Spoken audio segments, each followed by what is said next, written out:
Profe, bueno, en esta semana en el curso estamos abordando lo que es la sinapsis y el proceso de neurotransmisión.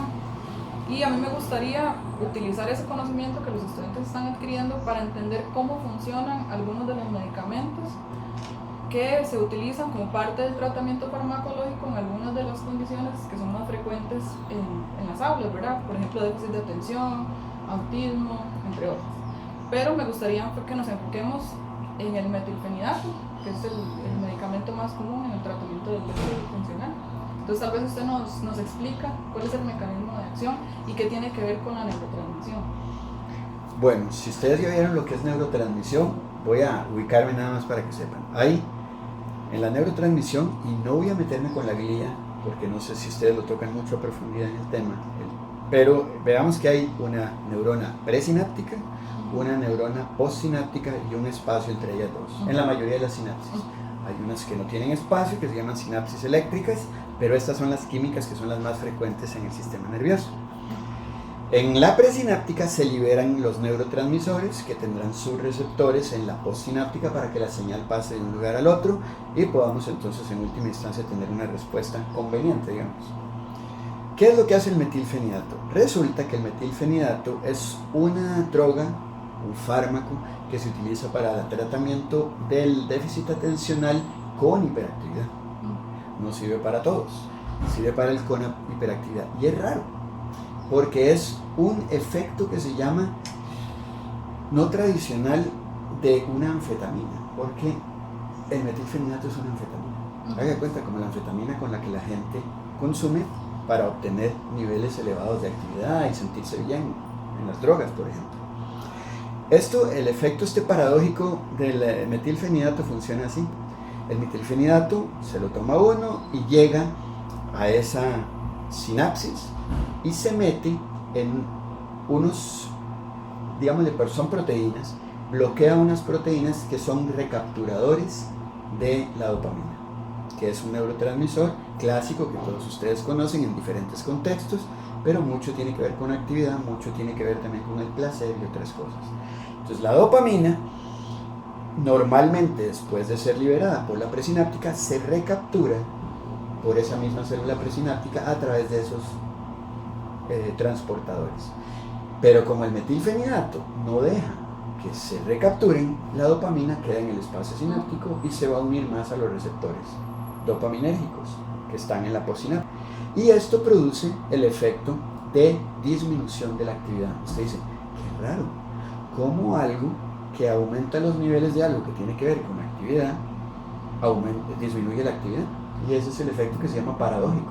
Es decir, no se entiende muy bien por qué ocurre, pero ocurre. Y entonces lo siguen usando. Es importante que decirlo, y lo voy a decir aquí, y usted lo sabe también mejor que yo, es el montón de gente que utiliza metilfenidato, que uno de sus nombres de patente es la Ritalina, famosa, ¿verdad? Y el metilfenidato lo utilizan justamente para la hiperactividad. Y a algunos niños no les funciona. Y no les funciona, y no solo les funciona, sino que tiene todos los efectos secundarios que de por sí un fármaco siempre tiene. Náuseas, dolores de cabeza, se sienten mal y tal.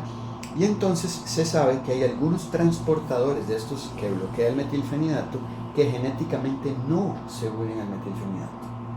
Entonces, si uno pudiera hacer un análisis genético de aquellas personas que tienen ese gen, no les da metilfenidato, no le va a servir para nada y le va a dar todos los efectos secundarios que tiene. Pero solo podría saberse a partir de un análisis. Un análisis genético que tiene que ser en sangre, o sea, tiene que hacerlo en el cerebro, ¿verdad? Eso es lo interesante. Claro que esos, como no se hacen de rutina, son caros, pero lo que digo es, me decía una vez una persona que usted conoce, que no voy a citar aquí porque no sé si él me daría permiso, pero de todas maneras me dice, aquel que requiere metilfenidato hay que dárselo, pero el que no lo requiere no hay que dárselo. Sí sé quién es el doy permiso y estoy de acuerdo con los dos. Claro, y entonces el punto es, claro, es que hay gente que, ¿para qué le vamos a dar los efectos secundarios si no tiene ningún beneficio? Y más bien lo que está haciendo uno es dañando a la persona.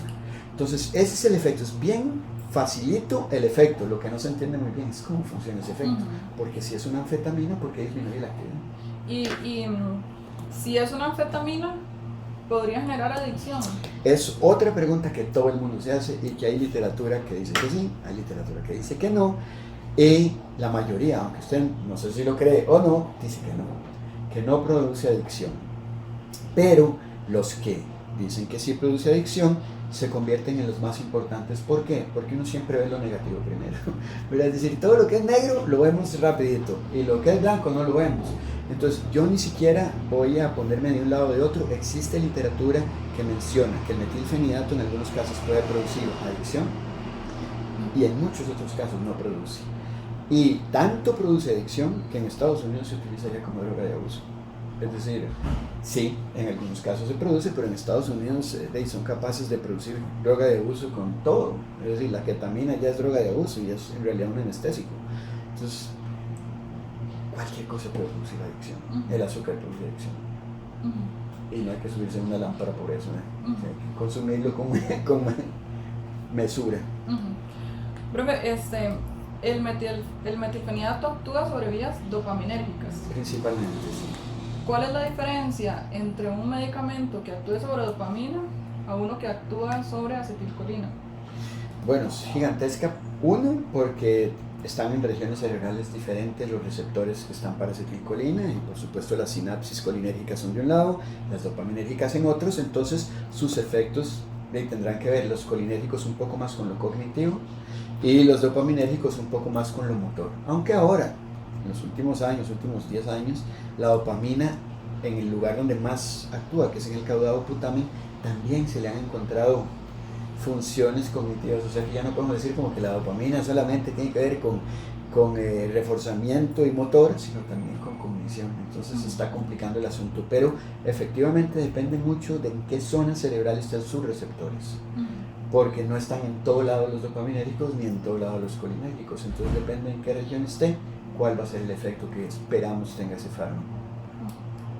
Bueno, muchísimas gracias por la explicación, profe. Creo que nos queda más claro la importancia también de entender el proceso de neurotransmisión para entender cómo funcionan algunos de los medicamentos que consumen nuestros estudiantes.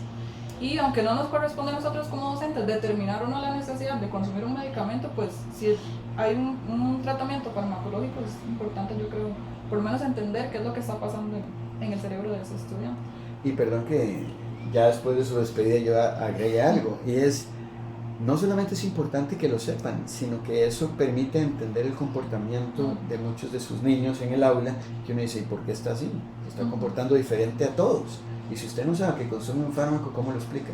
Y cómo lo enfrenta, ¿verdad? Cómo es capaz de manejar ese caso particular. Entonces es fundamental. Y yo creo que es una obligación que lo reporten si el niño tal o cual está consumiendo algo. Y es una obligación justamente para saber cómo tratarlo y entender su comportamiento dentro del aula. Bueno, muchísimas gracias, profesor. Con mucho gusto, aquí estamos.